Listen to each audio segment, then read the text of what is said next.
السلام علیکم ورحمۃ اللہ وبرکاتہ۔ آل انڈیا مسلم پرسنل لا بورڈ کے سوشل میڈیا ڈیسک میں آپ حضرات کا خیر مقدم ہے۔ آج ہمارے ساتھ ہندوستان نہیں بلکہ عالمی شہرت یافتہ شخصیت، نامور فقیہ، متعدد فقہی کتابوں کے مصنف، شریعت اسلامی پر گہری نظر رکھنے والے، نیز ملت اسلامیہ ہندیہ کا متحدہ پلیٹ فارم آل انڈیا مسلم پرسنل لا بورڈ کے ترجمان اور سیکریٹری حضرت مولانا مفتی خالد سیف اللہ رحمانی صاحب دامت برکاتہم موجود ہیں۔ آئیے ہم حضرت سے چند اہم مسائل پر گفتگو کرتے ہیں۔ حضرت، ہمارا جو سب سے پہلا سوال ہے وہ یہ ہے کہ آل انڈیا مسلم پرسنل لا بورڈ میں ایک شعبہ ہے، شعبہ تفہیم شریعت۔ اس کا مقصد کیا ہے اور اس کا طریقہ کیا ہے؟ اس کا اگر اجمالی تفصیل ہو جائے تو بہت عمدہ ہوتا۔ بحیثیت مسلمان ہم سب کا اس بات پر یقین ہے کہ اللہ نے ہم لوگوں کے لیے جو شریعت بھیجی ہے جی، اسی میں اللہ نے ہماری آخرت کی کامیابی بھی رکھی ہے جی اور ہماری دنیا کی کامیابی بھی اسی میں مضمر ہے جی، لیکن بعض دفعہ نفسانیت کے غلبے کی وجہ سے اور بعض دفعہ غلط فہمی اور ناسمجھی کی وجہ سے لوگوں کو شریعت کے بعض احکام پر اشکال ہوتا ہے، جی جیسے ہی طلاق کا مسئلہ ہے، جی تعدد ازدواج اور پولیگیمی کا مسئلہ ہے۔ جی،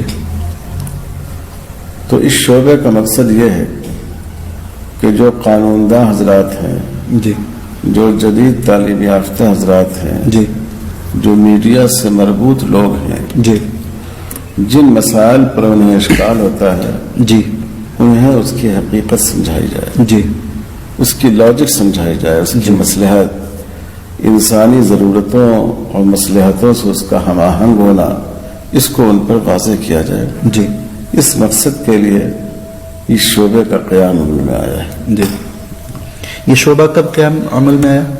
یہ مجھے سن پوری طرح یاد نہیں ہے، لیکن اجلاس عام بھوپال جی اس میں یہ تجویز منظور ہوئی جی اور پہلے اس کے کنوینر حضرت مولانا جلال الدین عمری صاحب، جی موجودہ نائب صدر بورڈ، جی وہ مقرر ہوئے تھے۔ جی جب ان پر جماعت اسلامی کی عمارت کی ذمہ داری آ گئی جی تو پھر اس حقیر کو یہ ذمہ داری سونپی گئی جس کو وہ اپنی کوشش بھر انجام دینے کی کوشش کرتا ہے کہ جہاں تک اس سے ہو سکے وہ اس کو انجام دے۔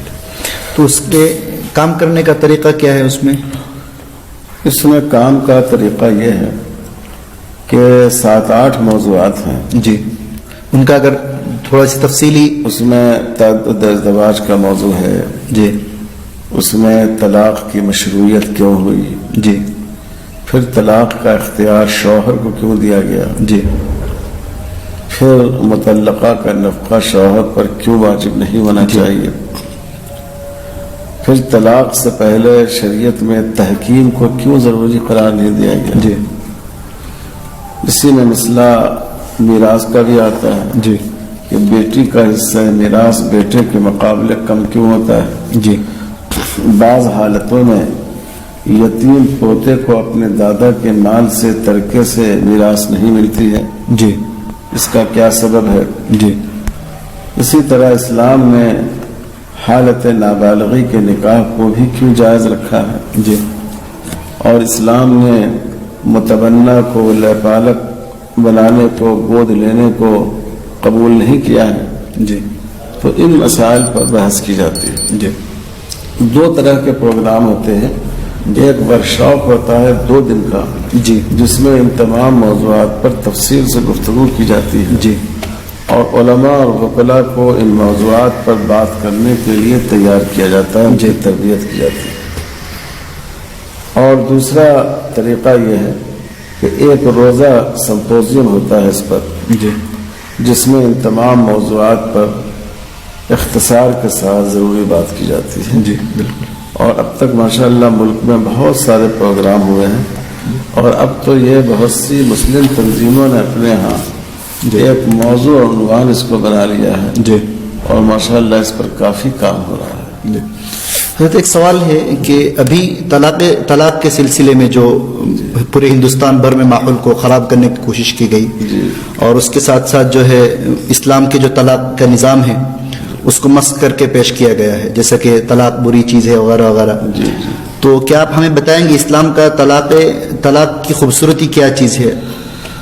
دیکھیے، طلاق کی مصلحت یہ ہے کہ اگر کوئی گھر ایسا ہو جس میں آنے کا راستہ ہو جی، اور باہر نکلنے کا راستہ نہ ہو، جی، تو کتنا بھی خوبصورت اور آرام دہ اور سجا ہوا مکان ہو، لیکن آدمی اس سے گھبرا جائے گا، اس مکان میں رہنے کو قبول نہیں کرے گا. جی. تو نکاح کی جو عبادت بنائی جاتی ہے، جی، بعض دفعہ مزاجوں کے فرق کی وجہ سے، تفاوت کی وجہ سے، جی، کسی اور سبب کی وجہ سے جی، شوہر اور بیوی کے درمیان اتنی دوری پیدا ہو جاتی ہے جی، کہ اب ان کا ایک دوسرے کے ساتھ رہنا مشکل ہو جاتا ہے. جی. تو اگر آپ ان کے لیے باہر نکلنے کا جی، قانونی دروازہ باقی نہیں رکھیں گے، جی، بالکل، تو ہوگا یہ کہ وہ غیر قانونی دروازہ اختیار کریں گے. بالکل. اگر آپ کے گھر میں ڈور نہ ہو تو لوگ دیواریں توڑ کے باہر نکلیں گے. جی. تو اس میں ہوگا یہ کہ عورتوں پر الزام لگا کر، اور کتنے واقعات عورتوں کے قتل کے پیش آتے ہیں، اس طرح کے ناخوشگوار واقعات کی کثرت ہو جائے گی، واقعات پیش آنے لگیں گے. اس لیے اسلام کی نظر میں طلاق ایک بہت ہی ناپسندیدہ چیز ہے. جی.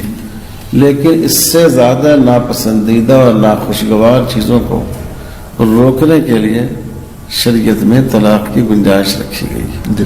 اور اس سے بہت بڑی سہولت ہوتی ہے.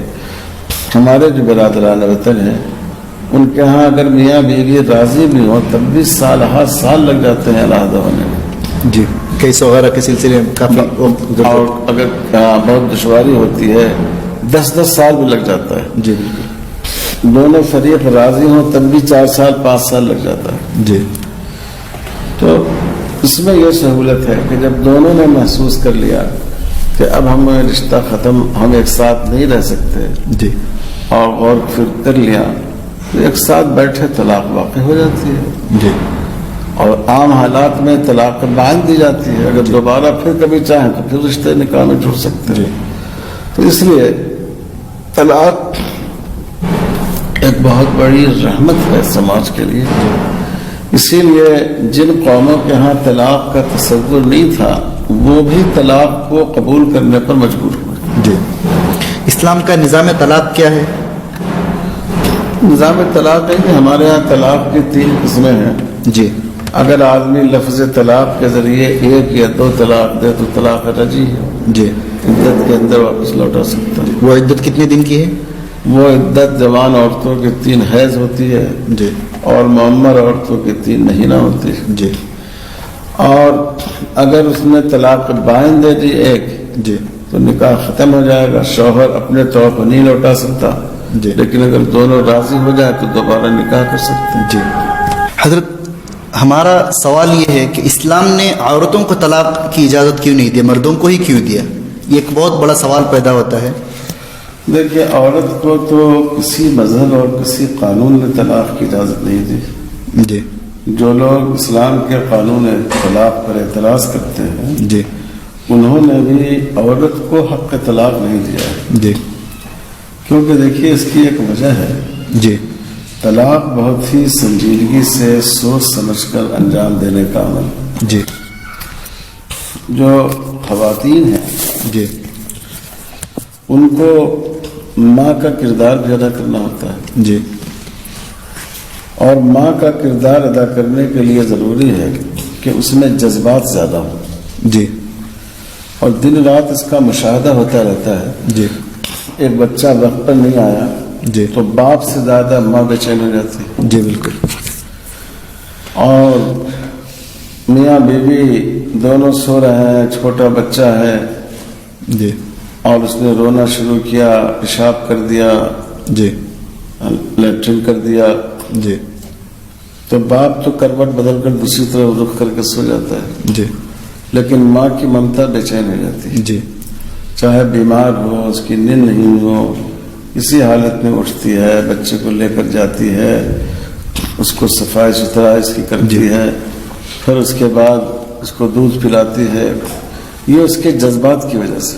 جی تو جہاں جذبات کی فراوانی ہوتی ہے جی وہاں قوت فیصلہ آدمی کی کم ہو جاتی جی ہے۔ آپ غصے کی حالت میں ہوں، جذباتی کیفیت ہوتی ہے، آپ اس وقت صحیح فیصلہ نہیں کر سکتے۔ جی آپ کسی واقعے سے بہت زیادہ مغموم ہو، متاثر ہو، جی آپ اس وقت آپ فیصلہ نہیں کر سکتے۔ جی تو چونکہ عورت میں جذبات زیادہ ہوتے ہیں جی اور جو جذباتی کیفیت ہوتی ہے جی اس میں آدمی کی قوت فیصلہ متاثر ہو جاتی ہے، جی اس لیے شریعت نے عورت کو طلاق کا حق نہیں دیا، جی لیکن اس کے متبادل کے طور پر اس کے لیے خلا کی گنجائش رکھی، جی اس کے لیے اگر مرد کی طرف سے زیادتی ہوتی ہو تو فسخ نکاح کی گنجائش رکھی، اس کے لیے یہ گنجائش رکھی کہ وہ اپنے شوہر سے مطالبہ کر کے حق طلاق اپنے لیے حاصل کر لے، جی تفویض طلاق کرا لے، جی یہ اس کا متبادل شریعت نے عورت کے لیے رکھا ہے۔ جی ایک سوال ہوتا ہے حضرت کہ طلاق میں جیسا کہ آپ نے کہا کہ طلاق میں واپس لوٹا سکتا ہے، وہ یہ مدت کب تک ہے، کب تک لوٹا سکتا ہے مرد اپنی عورت کو طلاق؟ 3 حیض تک نہیں مطلب کتنے طلاق تک؟ طلاق تو 3 ہی ہے میرے اچھا خیال۔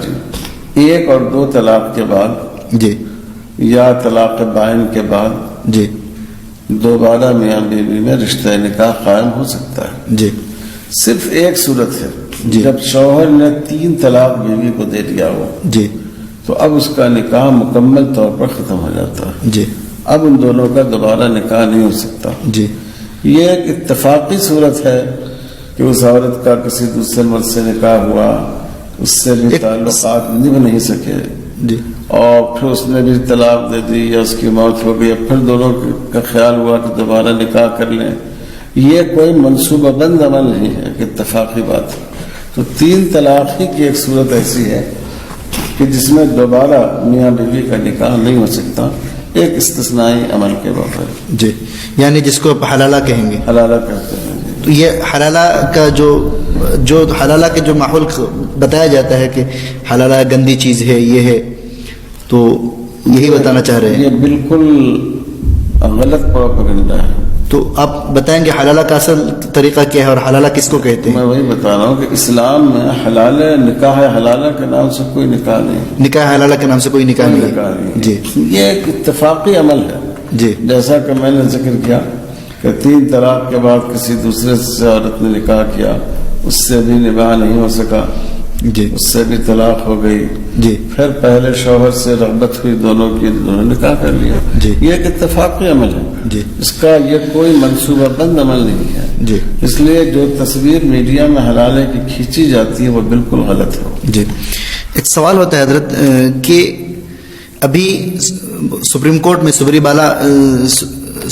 مالا مندر کے کیس سامنے آیا، جی جس میں یہ مقدمہ ہوا کہ عورتوں کو مسجد میں آنے سے کیوں روکا جاتا ہے، بالخصوص سنی مساجد میں۔ اسی طرح ان کو مسجد میں داخلے کی اجازت کیوں نہیں دے رہی، نماز پڑھنے کی اجازت کیوں نہیں دیا جا رہا ہے۔ سوال یہ ہے کہ اسلام میں عورتوں کا خاص طور پر سنی مساجد میں داخل کیوں ممنوع ہے، اور اگر وہ آئیں گی تو کیا نقصان ہے؟ دیکھیے یہ بالکل غلط ہے۔ جی جیسے آپ نے حوالہ دیا اس مندر میں عورتوں کے آنے کی ممانعت ہے، جی کسی مسجد میں مسلمان عورت کے آنے کو منع نہیں کیا گیا ہے۔ جی دنیا میں سب سے 3 مسجدیں سب سے مقدس مسجدیں ہیں مسلمانوں کی، جی مکہ مکرمہ میں مسجد حرام، جی مدینہ منورہ میں مسجد نبوی، جی اور بیت المقدس میں مسجد اقصی۔ جی تینوں جگہ خواتین نماز پڑھتی ہیں، جی اور آپ تصویریں بھی دیکھتے ہوں گے ان کے حلقے خواتین کے بنے ہوئے جس میں نماز ادا کرتی ہیں۔ جی بالکل۔ تو مردوں پر تو مسجد میں آ کر فرض نمازوں کو پڑھنا واجب ہے، ضروری ہے، ضروری ہے۔ جی عورت کو چھوٹ دی گئی ہے، رعایت دی گئی ہے، جی چونکہ ان کے ساتھ گھریلو مسائل ہوتے ہیں، بچوں کی دیکھ ریکھ ہوتی ہے، جی تو ان کو یہ رعایت دی گئی کہ آپ چاہیں تو اپنے گھر میں نماز پڑھ لیجیے. جی کوئی ان کو ایسا نہیں کہ ان کے آنے سے مسجد دھلائی جائے گی اور ان کو مار کر بھگا دیا جائے گا، ایسا نہیں ہے.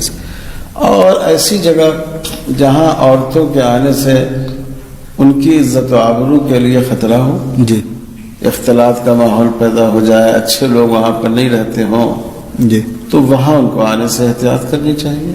اب آپ دیکھیے کہ جو بہت سی مذہبی مقدس جگہیں ہیں وہاں آپ واقعات سنیں گے کہ کتنے واقع عورتوں کی آبروریزی کے پیش آتے ہیں. بالکل. ہمارے برادران وطن کے جو بہت سے مذہبی میلے ہوتے ہیں، جی جی بہت سی ناخوشگوار باتیں، بہت سے مسلمانوں میں بہت سی درگاہوں پر جہاں مرد عورتیں دونوں جاتے ہیں بہت سے واقعات ناخوشگوار پیش آتے ہیں. جی تو عورت کی سیکورٹی کے لیے ان کو اجازت دی گئی ہے کہ وہ گھر میں پڑھیں. جی ایسا نہیں ہے کہ کوئی اسلام میں ان کے اوپر اگر وہ آ جائے تو ان کو دھکا دے کر باہر کر دیا جائے، ایسی کوئی بات نہیں. ایک سوال ہوتا ہے کہ عورت امام و مؤذن کیوں نہیں بن سکتے، اور اس پر سوال یہ بھی ہوتا ہے کہ یہ جنڈر جسٹس کے خلاف ہے، جنڈر جسٹس یعنی صنفی مساوات کے خلاف ہے. تو اس پر آپ مطلب یہ ہے کہ عورت امام اور مؤذن بن جائے تو اس سے اس کو کیا فائدہ ہونے والا ہے، یہ بات دیکھنے کی ہے. جی کہ عورت اگر امام اور مؤذن بن جائے تو کیا اس سے اس کو کچھ فائدہ ہوگا. مسئلہ یہ ہے کہ ہر آدمی کی اس کے لحاظ سے اس کی ذمہ داریاں ہوتی ہیں. جی بالکل. آپ دیکھیے فوج میں مرد ہیں، جی اگر عورتوں کا کوئی دستہ ہوتا بھی ہے تو پیچھے تعاون کے لیے رکھتے ہیں. جی جہاں کہیں فساد ہوتا ہے وہاں سامنا کرنے کے لیے مرد پولیس والے جاتے ہیں. جی تو یہ تو ایک فطری صلاحیتوں کے لحاظ سے مقام رکھا گیا ہے. جی اب امام اکیلے آگے نماز پڑھتا ہے، جی جھکتا ہے، سجدے میں جاتا ہے، کھڑا ہوتا ہے، جی اس کے جسم کی حرکات و سکنات لوگوں کے سامنے آتی جی. ہیں. اب ایک عورت آگے نماز پڑھے جی اور اس کے جسم کی حرکات و سکنات پیچھے لوگوں کے سامنے آئے، جی اس میں اس عورت کی بے عزتی ہوئی. ظاہر سی بات، بالکل بے عزتی اس ہے. لیے اسلام نے اس سے منع کیا. ہاں صرف عورتیں ہی ہوں، عورت ان کی امامت کر سکتی ہے. جی یعنی کہ عورتوں کی امامت کی اجازت دی گئی ہے. دی گئی ہے. جی ایک ابھی سپریم کورٹ میں حضرت یہ کیس پیش آیا، مقدمہ پیش آیا کہ نکاح مسیار. جی. یہ نکاح مسیار کیا چیز ہے؟ یہ نکاح مسیار اپنے یہاں ہندوستان میں تو ہے نہیں اس کا رواج. جی یہ عربوں میں ایسا ہے کہ جیسے ہمارے یہاں لڑکے والوں کی طرف سے مطالبہ ہوتا ہے لڑکی سے جی جہیز کا، جی ویسے ہی وہاں لڑکی کا مطالبہ ہوتا ہے لڑکے والوں سے. اچھا. یہ فرنیچر ہونا چاہیے، ایسا مکان ہونا چاہیے، شرائط جو اتنا مہر ہونا چاہیے. تو اس کا نتیجہ یہ ہے کہ اس کی وجہ سے کافی عمر ہو جاتی ہے، شادی نہیں ہو پاتی ہے. جی.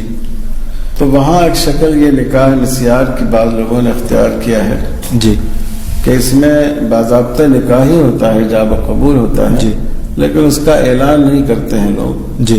اور پہلے سے یہ شرط ہوتی ہے، آپس میں طے ہوتی ہے جی کہ نکاح تو ہم کریں گے جی لیکن نفقے کی ذمہ داری ہم پر نہیں ہوگی. یعنی نفقے کی ذمہ داری مردوں پر نہیں ہے. مرد پر نہیں، شوہر پر نہیں ہوگی. جی. تو اس معاہدے کے ساتھ نکاح ہوتا ہے. جی. باقی سارے احکام وسیع ہوتے ہیں جیسے نکاح جی. بھی ہیں، اور وہ نفقے کے مسئلے میں بھی عورت کی رضامندی سے ہی ہوتا ہے. جی.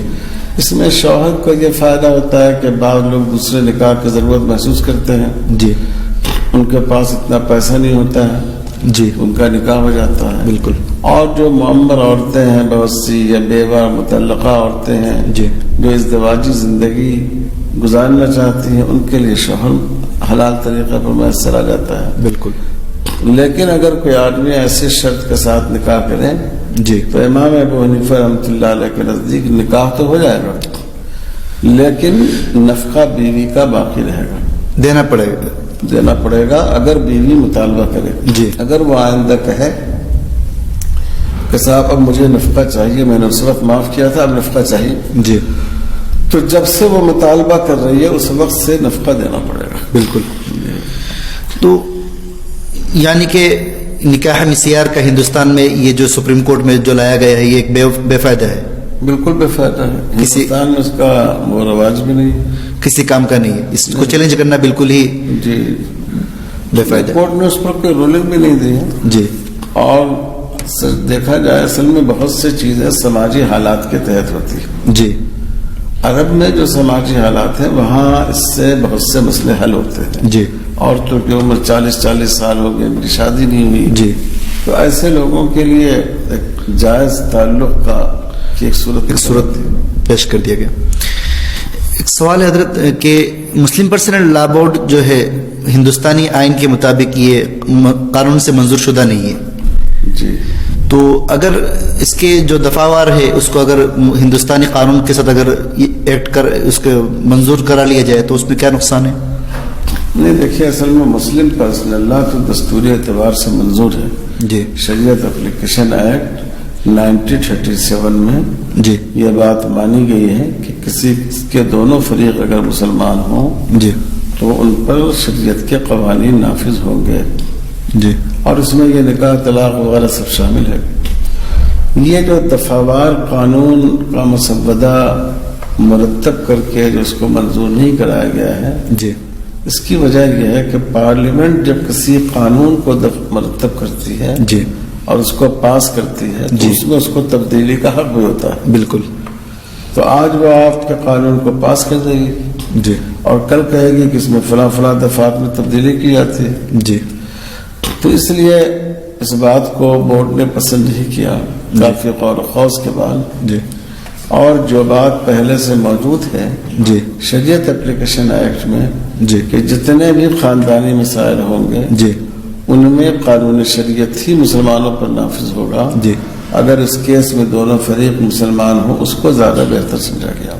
جی. البتہ بورڈ ایک مجموعہ قوانین اس نے مرتب کیا ہے, جی, اور اس پر نظر ثانی کا کام بھی ماشاءاللہ مکمل ہو گیا ہے. جی. اس میں دفعوار مسلم پرسنل لا کے ذیل میں آنے والے تمام قوانین بیان کیے گئے ہیں. جی. اور اس سے انشاءاللہ یہ کہ ریفرنس بک کا کام کرے گی. جی. عدالتوں کو اس سے فائدہ ہوگا. ایک سوال ہے حضرت کہ جیسا کہ آپ نے شروع میں ذکر کیے کہ بعض وقت جو ہے پوتا جو ہے دادا کے میراث سے خالی ہوتا ہے, دادا کے میراث میں اس کا کوئی حصہ نہیں ہوتا ہے, تو کیا یہ شریعت مطلب کہیں اس پوتے پر ظلم تو نہیں ہے؟ دیکھیے 27 صورتیں ہیں, 26 صورتوں میں جی پوتے کو میراث ملتی ہے. جی. ایک صورت ہے جس میں پوتے کو میراث نہیں ملتی, جی, چچا کی موجودگی میں, کیونکہ شریعت میں ایک اصول ہے جی, کہ قریب ترین رشتہ دار کی موجودگی میں دور کا رشتہ دار محروم ہو جائے گا. جی. تو جب مرنے والے کے بیٹے موجود ہیں تو ظاہر ہے کہ پوتے کے مقابلے میں وہ زیادہ قریب, جی, اس لیے وہ میراث کے مستحق ہوں گے. جی. اور اس کا متبادل شریعت میں موجود ہے کہ دادا وصیت کر سکتا ہے اپنے پوتے کے لیے, 1/3 تک کر سکتا ہے, 1/3 تک. جی. ہو سکتا ہے کہ اس کا حصہ کم رہا ہو, جی, اور اس وصیت کی وجہ سے اس کو زیادہ حصہ مل جائے. جی. اسی طرح دادا ہبہ کر سکتا ہے اپنے پوتے کو اپنی زندگی, ہبہ مطلب گفٹ دے سکتے ہیں. جی. چاہے جتنا اس کے باپ کو حصہ ملتا ہے اس سے زیادہ اپنے پوتے کو دے دے. جی. تو اس کا متبادل موجود ہے. جی. پھر اس کی کفالت کی ذمہ داری دادا پر ہے. جی. اکثر ایسا ہوتا ہے کہ جب بیٹے کا انتقال ہوتا ہے جی تو پوتے کی طرف دادا کی توجہ بڑھ جاتی ہے. جی. تو وہ اپنے چچاؤں سے زیادہ بہتر حالت میں ہوتا ہے, بالکل, کیونکہ چچاؤں کو تو تعلیم نہیں دلائے گی, جی, لیکن پوتے کو تعلیم دلائی جاتی ہے, جی, اس کو اچھی جاب مل جاتی ہے. جی. تو اس لیے اس میں کوئی ناانصافی نہیں ہے. جی. ابھی ایک لے پالک کا جو مسئلہ ہے, لے پالک کا مسئلہ ایسا ہے کہ ایک بچہ ہے جس کو بچپن سے لے کر پالا پوسا بڑا کیا, اب وہ بڑا ہونے کے بعد کہاں جائے گا, اس کا کوئی حصہ نہیں, شریعت میں کچھ نہیں, تو اس کے دیکھیے اصل میں بچے کو پال کر بڑا کرنے میں کوئی حرج نہیں ہے, شریعت نے اس سے منع نہیں کیا. جی. لیکن حصہ جو شریعت میں ہے وہ بیٹے کا ہے. جی. اور بیٹے کا رشتہ زبان کے بول سے قائم نہیں ہوتا. جی بالکل. تو اس لیے اس میں سے اس کو ترکے میں سے حصہ دینا جی دوسرے مستحقین کے ساتھ ناانصافی کی بات ہے. بالکل. یعنی آپ کو پالا بھی اور آپ کی وجہ سے دوسرے جو حقدار تھے جی ان کا حق کم ہو گیا یا اس سے حق سے متاثر ہو گیا. جی. تو یہ بالکل غیر فطری بات ہے. جی. کیونکہ میاں بیوی کا رشتہ زبان کے بول سے قائم ہوتا ہے. جی. والدین اور اولاد کا رشتہ زبان کے بول سے قائم نہیں ہوتا ہے. جی. اب اگر کوئی شخص اپنی زندگی میں اس کو کچھ گفٹ دے دے، جی مرنے کے بعد کے لیے وصیت کر دے، اس کی کفالت کر لے تو کوئی حرج نہیں ہے، یعنی کہ لیکن بہرحال وہ شرعاً اس کا بیٹا نہیں ہوگا. یعنی کہ آپ یہ کہہ رہے ہیں کہ اس کو جو پالنے والا ہے وہ اپنی طرف سے کچھ دے دے تو ٹھیک ہے، جی ہاں. کوئی مسئلہ نہیں، اور شریعت میں اس کا کوئی دخل نہیں، اور تبقے میں کوئی حصہ نہیں. کوئی حصہ نہیں ہے، اور بے وجہ جو ہے پروپیگنڈا پھیلا کر اس کو بدنام کیا جا رہا ہے. جی جی ماشاء اللہ آپ نے بہت وقت دیے. اب آپ سے ایک گزارش یہ ہے کہ آپ تفہیم شریعت کے تناظر میں جی. ہندوستان کے علماء، ائمہ اور دانشوران کا جو طبقہ ہے ان سے آپ کیا فرمانا چاہیں گے؟ میں حضرات علماء کرام سے عرض کرتا ہوں جی کہ ایک پہلو ہے احکام شریعت کے بیان کرنے کا، جی. لوگوں کو حلال و حرام کے بتانے کا. جی اللہ کا شکر ہے کہ علماء اس کو بہت اچھے طریقے پر کر رہے ہیں. جی دوسرا پہلو ہے دفاع شریعت کا، جی کہ شریعت کے بارے میں اگر آدمی کو کوئی غلط فہمی ہو جی تو اس غلط فہمی کو دور کیا جائے، اور یہ بھی بہت ضروری ہے. جی کیونکہ اگر کسی مسلمان کے ذہن میں شریعت کے کسی حکم کے بارے میں یہ بات آ جائے جی کہ یہ انصاف کے خلاف ہے جی تو اس کا ایمان خطرے میں ہے. جی تو علماء کو اس پہلو پر بھی توجہ دینی چاہیے، اور اس کے لیے یہ ضروری ہے کہ وہ احکام شریعت کی مصلحتوں کو پڑھیں. ہمارے بزرگوں نے اس پر کام کیا. جی. شاہ ولی اللہ صاحب رحمۃ اللہ علیہ کی کتاب حجت اللہ البالغہ کا تو موضوع یہی ہے. جی تو جن مسائل پر اعتراضات کیے جاتے ہیں ان پر آدمی تحقیق کرے، ان کی مصلحتوں کو سمجھے، اعداد و شمار کے ذریعے اس کے فوائد کو جاننے کی کوشش کرے. جی یہ ایک بہت بڑی ضرورت ہے یہ. جی اور علماء پر میں سمجھتا ہوں کہ یہ ایک طرح کا ان کا فریضہ ہے کہ وہ اس کو توجہ دیں. جی ماشاء اللہ آپ نے بہت قیمتی وقت دیے ہیں، اللہ آپ کو جزائے خیر عطا فرمائے. آپ کا بھی بہت شکریہ. جی. آپ کے ذریعے میری یہ بات بہت سارے لوگوں تک پہنچے گی انشاءاللہ. انشاءاللہ. اللہ